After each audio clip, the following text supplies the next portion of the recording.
এখন আপনি দেখতে পাচ্ছেন যে পুলিশ সদস্যরা অ্যাকশনে যাবে। এখন পুলিশ সদস্যরা অ্যাকশনে যাচ্ছে, কারণ এখানে সচিবালয়ের নিরাপত্তার স্বার্থে শিক্ষার্থীদের অনেক বুঝিয়ে এখান থেকে সরানোর চেষ্টা করেছে, কিন্তু তারা যখন কোনো সেখানে অনেকেই গিয়ে অবস্থান নিয়েছে এবং সচিবালয়ের গেট থেকে পুলিশ সদস্যরা এবং সেনা সদস্যরা তারা ধাওয়া দিয়ে শিক্ষার্থীদের সরিয়ে দেওয়ার চেষ্টা করছে। এবং আমরা দেখতে পাচ্ছি যে সাউন্ড গ্রেনেডের শব্দ পাচ্ছি আমরা, বেশ কিছু সাউন্ড গ্রেনেড এবং টিয়ার সেল নিক্ষেপের মাধ্যমে শিক্ষার্থীদের এখান থেকে সরিয়ে দেওয়ার জন্য চেষ্টা করছে আইন শৃঙ্খলা বাহিনীর সদস্যরা।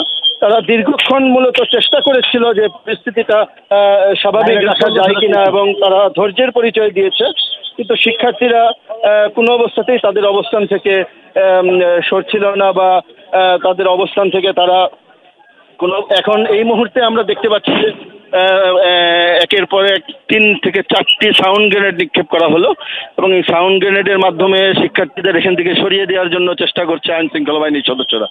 এবং আমরা দেখতে পাচ্ছি যে বেশ কয়েকজন আহত হয়েছে, এবং এখানে শিক্ষার্থীরা ধাওয়া খেয়ে এখানে গুলিস্তান জিপিওর যে মোড় রয়েছে সেখানে চলে গিয়েছে। এই মুহূর্তে সচিবালয়ের যে 1 নম্বর গেট রয়েছে সেটি সম্পূর্ণ পুরোপুরি আইন শৃঙ্খলা বাহিনীর সদস্যদের নিয়ন্ত্রণে। তারা ধৈর্যের পরিচয় দিচ্ছে এবং শিক্ষার্থীদেরকে সরিয়ে দেওয়ার জন্য চেষ্টা করছে, কিন্তু শিক্ষার্থীরা, আমরা দেখতে পাচ্ছি একজন শিক্ষার্থী আহত, একজন সেনা সদস্য আহত হয়েছে, তাকে ধরাধরি করে সচিবালয়ের ভিতরে নিয়ে যাওয়া হচ্ছে। সম্ভবত একটি পাথরের আঘাত লেগেছে। আর আমরা এই মুহূর্তে দেখতে পাচ্ছি সচিবালয়ের গেটের সামনে শিক্ষার্থীরা নেই, শিক্ষার্থীরা প্রেস ক্লাব থেকে সরে গিয়ে শিক্ষা ভবনের ওইদিকে। আর এই পাশে আমরা দেখতে পাচ্ছি যে গুলিস্তানের যে জিপিও মোড় রয়েছে সেই মোড়ে শিক্ষার্থীরা অবস্থান নিয়ে আছে। আর আইন শৃঙ্খলা বাহিনীর সদস্যরা সাউন্ড গ্রেনেড এবং ধাওয়া দিয়ে শিক্ষার্থীদের এখান থেকে সরিয়ে দেওয়ার জন্য চেষ্টা করছে এবং পরিস্থিতি স্বাভাবিক করার চেষ্টা করছে।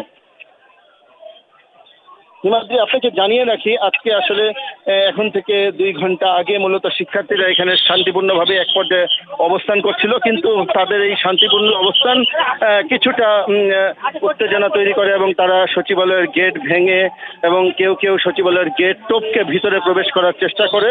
তখনই আইন শৃঙ্খলা বাহিনীর সদস্যদের সাথে একটি উত্তেজনাকর পরিস্থিতি তৈরি হয় এবং এক পর্যায়ে শিক্ষার্থীরা সচিবালয়ের ভিতরে প্রবেশ করে। পরবর্তীতে সেনা সদস্য এবং বিপুল সংখ্যক পুলিশ সদস্য তারা শিক্ষার্থীদের ধাওয়া দিয়ে সচিবালয়ের ভিতর থেকে বাইরে নিয়ে আসে, এবং এই মুহূর্তে তারা সচিবালয়ের বাইরে অবস্থান করছে এবং পুলিশ আইন শৃঙ্খলা বাহিনীর সদস্যরা চেষ্টা করছে পরিস্থিতি শান্ত করার। কিন্তু আমরা দেখতে পাচ্ছি যে শিক্ষা ভবনের সামনে থেকে এবং আপনার প্রেস ক্লাবের দিক থেকে আবার আরেক দল শিক্ষার্থী তারাও এদিকে আসার আবার চেষ্টা করছে। এই টাইমে আমরা দেখছি যে আইন শৃঙ্খলা বাহিনীর সদস্যরা তারা 2-1টি টিয়ার সেল নিক্ষেপ করছে এবং সাউন্ড গ্রেনেড নিক্ষেপের মধ্যে দিয়ে তাদেরকে ছত্রভঙ্গ করে এখান থেকে সরিয়ে দেওয়ার চেষ্টা করছে, কিন্তু শিক্ষার্থীরা খুবই অ্যাগ্রেসিভ এবং আমরা দেখতে পাচ্ছি যে তারা ইট বা পাথর নিক্ষেপ করছে এদিকে। আর আইন শৃঙ্খলা বাহিনীর সদস্যরা চেষ্টা করছে টিয়ার সেল বা ফাঁকা সাউন্ড গ্রেনেড নিক্ষেপের মাধ্যমে শিক্ষার্থীদের সরিয়ে দিতে। আমরা যখন সচিবালয় এক পর্যায়ে যখন প্রবেশ করলো শিক্ষার্থীরা, হাজার হাজার শিক্ষার্থী, তাদের প্রত্যেকের হাতেই লাঠিসোঁটা ছিল।